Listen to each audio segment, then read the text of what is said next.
jag tråkigt. Ja, jag vet inte vad jag ska säga riktigt. Ja. Och han står och filmar. Som ni kanske ser.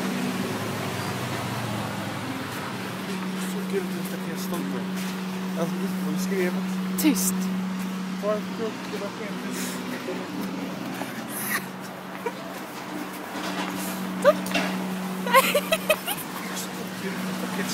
Nej, tyst. Ska inte vara här i videon.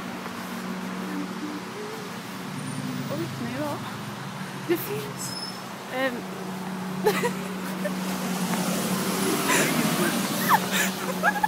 Alltså allvarligt. Jag är ingen tysk. Jag är bara en yxockig staketstolpe. En yxockig staketstolpe.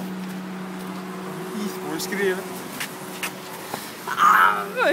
Han misshandlar mig. Tyst.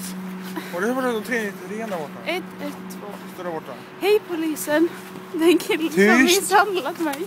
Tyst. Vi ses Tyst. snart. Hej då.